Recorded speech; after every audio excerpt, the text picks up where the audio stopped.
Hey friends, it's your host Steph Connell, lifelong goal-getter, betterment seeker, and both a student and master of making mindset matter. Through my 10 years of experience in coaching and leadership, I've seen passion and purpose diminish to form life's cookie-cutter mold. And due to that, you see the train of unhappiness get more and more bogged down. My mission in life is to get a rise out of you. Together, we are building a community of women who can not only voice their vision, but bring that to fruition. You are daring. You are valued. You are needed. And you are ever growing, my friend. The world needs our courage, and we are bringing it on strong. So without further ado, let's get to it. It's time to be bold. Welcome on to the podcast today. I'm really excited to have the opportunity to just sit in solitude and presence with you today. We are at the end of the year. If you are listening to this episode when it is being launched, here we are. We're in December, ending 2022, which is really exciting. A lot of times the focus of this time of year is family. If I think about a few things that just really, really strongly present themselves this time of year for myself is giving. Although I love, it's something that really brings joy to me to do that all year round, but something that really warms my heart this time of year is that it's okay and it's accepted and it's everywhere, and you can really feel that energy. In addition, we start to think about what are we going to be doing for the next year? What's going to be happening in 2023? And I want to draw your focus away from that tradition for a split second. Because typically what we do when we are thinking about what we need to do, we're always focusing forward. We're not actually being present. We're thinking about what do I need to work on? What can I be better at? And this is always a great mindset to have if you take the time to celebrate and really give yourself the recognition that you deserve for all of the hard work that you have accomplished and achieved over this past year. The reason I really want to hone in on that is because if you do not take the time to celebrate and recognize yourself, then what happens is you have no fulfillment, you have no joy, and you have no inspiration for the goals that you are going to set for yourself forward. Why? Because there's no reward at the end. There's no recognition at the end. It's just constant check mark, checklist. I can do this. I can post here. It's a quick gratification of a like or a heart, and then it's gone again. What else do I need to do? Where do I still need to get that high? When a long term is going to be internal. It's going to be you recognizing how important you are and how much you've actually accomplished and what you have brought forth and the value that you've added into this world in 2022. Now, to give you a great example of how you can go through this is, yes, write it down, make a journal, but you don't have to go that deep into it. I want you to start by just recognizing the things that you have done that may have never been recognized before that seem so simple. There's such a form of gratitude by going through this process. So for example, I want you to think about what you have accomplished in the last 2.5 years. You made it. You went through something so drastic and challenging and huge change. You know, the biggest Here's a great example of what trauma is. Trauma is something that is too fast, too much, too soon, anything like that. And we certainly, as a whole, can agree and lock arms together, knowing that we all went through something in the last 2 years, and you are still here. You are still here. I want you to be proud for the stress that you took on, the challenge that maybe you were not able to see a loved one who passed while they were in the hospital. I want you to take on the fact that you were stronger and bigger and better, that when somebody said something that really hurt you, you were quiet and you stood your ground to what it was that you believed in. I want you to celebrate that you did what was right for you in your family. I want you to celebrate that here you are on the other side, and something may not be over in which I am talking about. It's not over, but you've learned, you've grown. I want you to really think about how you are proud of yourself with something like that, like making it through a pandemic. This is our first time. Here we are. We did it. We truly did it. We went through adversity. We went through challenge. We went through becoming a different person. It is inevitable. Everybody changed. Everybody took on something. Everybody could still be holding on to something, which they most likely are. And everybody is working through it. And we are doing it. Congratulations. I want you to recognize it. The other thing that I want you to recognize is something else. What else was hard for you that you accomplished? I want you to see it. It can be business related. It can be personal. It can be relationship. It can be health. Maybe when you didn't feel like it, I want you to look over this past year, because I know this is something I can celebrate. I didn't feel like working out sometimes. And sometimes I pushed through. I did it. And I'm proud of myself. I am one step bigger and better for doing it when it was uncomfortable. What else are you proud of? I'm actually proud of the silence.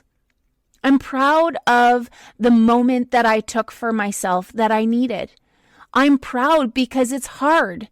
It's hard. If you are somebody who needs to always feel like you are doing something, have you been called a busybody? Have you been recognized as somebody who can't sit still? Have you been recognized as somebody who's a workaholic? Have you been recognized as someone who's always going, cannot stop?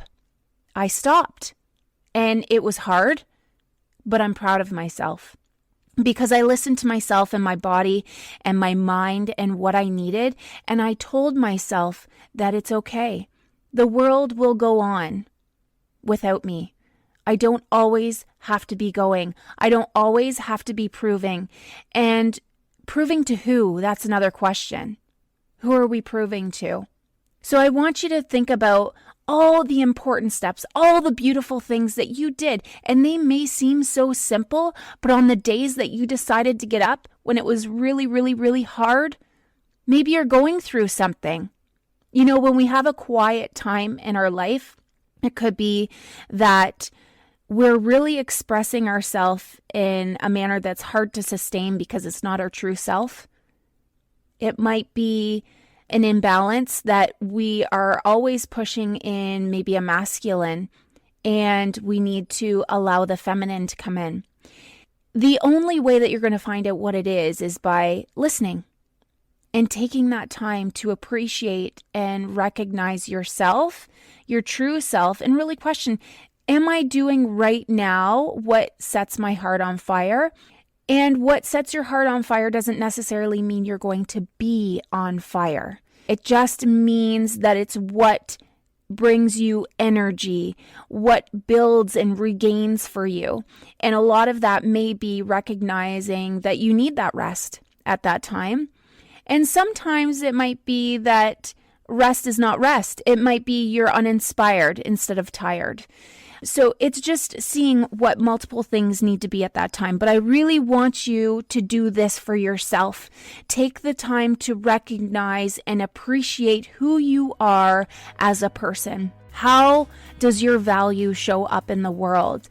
Not just as service, but feeling like you're self-leading, that you are being the best person and you are transforming your life so that other people are inspired to do so as well. Self-serving does not stand in the way of serving others. It actually serves others. Servant leadership is serving self first. And in order to go into a year that's fresh and clean and inspired, it's not writing goals down that I know I need to be 10 pounds lighter. I know, like, that's comparing to my best self, if that's the scenario. I felt my best when I've gone down this road where I would go through goals with members at a gym and their focus was, always weight related, for example. And when they would come in January, they would have this weight. And I'm like, okay, so here's the weight you've selected, 10 pounds lighter or 20 pounds lighter or tone, or you'd have this image of somebody that you want to look like. And I ask, when did you feel like that before? And there was a time in their life. They did. And why did that feel so good? It's because of how you felt at that time in your life. And I'm telling you, doing the 10 pounds or you've got to have more to it. You've got to recognize who you are right now and understand the starting point before you actually get to a goal. So you need to appreciate. If you don't appreciate who you are and where you are right now, it's not going to get any better. And that goal it's not going to be sustainable, the activity that you need to do to get there. If you want to make 2023 a great year, 2022, you need to recognize what you've accomplished and you need to recognize where you're starting from. You need to also appreciate yourself. Appreciate all of the hard work that you do every damn day. The hard stuff, the consistency. Let me tell you a story. I had this time in the summer, this was years ago, where I had this picture of, I don't even know how many there were, but there were so many dandelions that I picked out. It was like this tool that I used that looked like a screwdriver. So it was one by one, and I had this huge pile. It looked like a mountain of dandelions, and I posted this picture. And I had this huge leader in my network who commented on that picture and said, "Great job. Hard work will get it done. Consistency will keep it done." So the key to that message, which it has stuck with me for a very long time, because I have found it to be very challenging in my sense, in my world. One of my key areas that I can work on is consistency.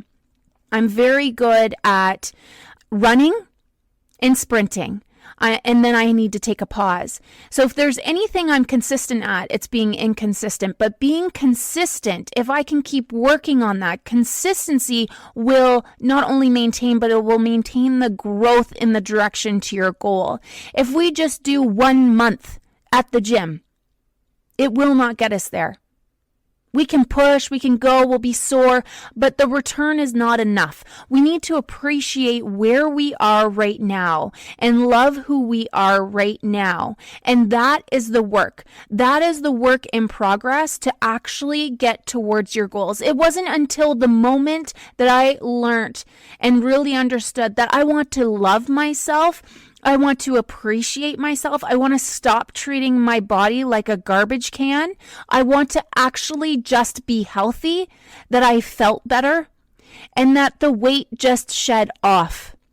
It wasn't until that moment that I did work on myself and I just trusted and I leaned into life and I leaned into who I was as a person. Most of the time, we are so focused on showing up on what it's supposed to be. I'm now a mom, so I have to look like this.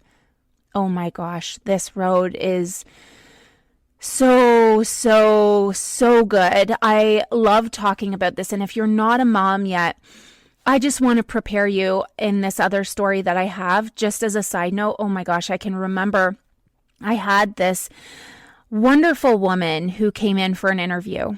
And I interviewed her and I asked her, what are your goals? What is it that really has you gravitating to want to work with us? And, she's sharing how work is her number one. She loves it. And as soon as she actually started saying that, she stopped herself.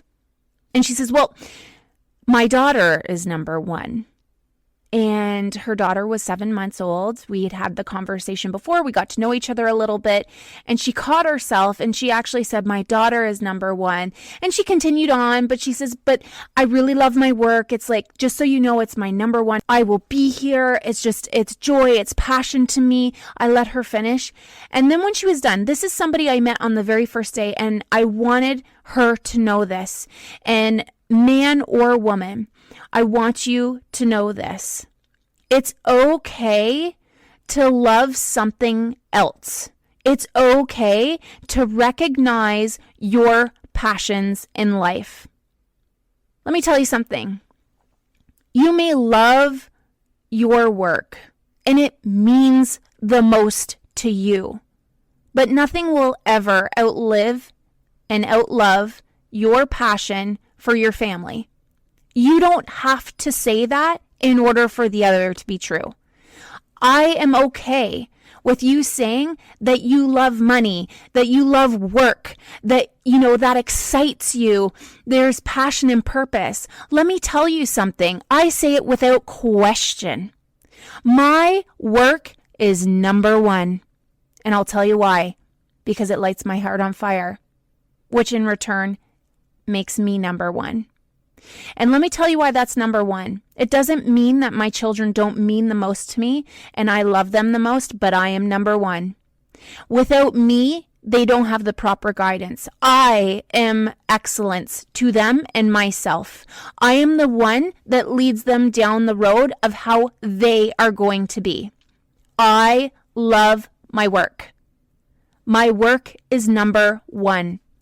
I am leadership to my children. And I don't say that with regret. And I don't say that with shame. I say that with purpose. I say that with pride. I say that as a leader. I am so proud of who I am. Are you proud of who you are? I saw a beautiful post today of a mother who was so concerned. She dropped her daughter off at school, and she could hear her, kind of crying for her, mommy, mommy, as she's walking away down the hallway, and she felt so torn. And I said, girl, you're doing a great job. Here's the deal. These children, first of all, they're going to cry. They're going to feel uncomfortable. That's part of growth and change. But here's what I said. Even if I bring it up on the exact words, I'll go by memory here. I could read it to you, but roughly what I said was, our children are meant to fly, not be carried. You're doing a great job. This is part of change and growth. It hurts. It hurts. We might be going through rough times. It could have been a rough couple of last years. Here's the deal, is that you did it. And you're becoming a better person. How does that feel, knowing you are bigger? You are bigger because you have come out on the other side. You are still here. You might feel like you are just standing, but you are here. That's something to say, my friend. So I want you to recognize beautiful things of accomplishment. Maybe you went on a trip. Maybe you are really proud of having a very simple conversation that was really hard for you to have. Maybe you put your hand up at work and you brought yourself forward to, bring solutions to the table at a board meeting when typically you're usually quiet. Maybe somebody said something that really hurt, and usually you're really loud, and you bit your tongue that day because you knew you didn't need to go there. Maybe you got out of bed on a day that you had off and you got a lot accomplished. Maybe you achieved a weight goal. Maybe you achieved consistency in taking care of yourself and meditating each morning or journaling. Maybe you built a great habit. Maybe you started to recognize some conversations or communication that you're having with family members or your children. Maybe you have built another great habit of giving your loved one a hug every single day because now you know that nothing is guaranteed. Maybe you have done something so simple but it's really not. Your value is needed. When you step up and do something that seems very simple, I'm telling you, people are watching. People are watching. Things don't have to be so hard. Sometimes they can just be the simplest things that you can recognize of yourself. And those simplest things create huge, big, audacious things worth living for. Make it a great day. So listen, I really enjoyed spending these moments with you today, and I hope you did too. My gratitude is through the roof. But in order for us to make even more magic in this world, we've got to spend more time together. Make it your focus to connect consistently so you can continue to gain and change up your days to come. Secondly, we are a direct result of who we hang around with, and now you're in the world of becoming better. By sharing this episode, you are making an impact in someone's life, and frankly, we're just better together. And don't forget to tag me so I can send some love and shout-outs back, my friend. Until next time, this is your host, Steph, on Be Bold.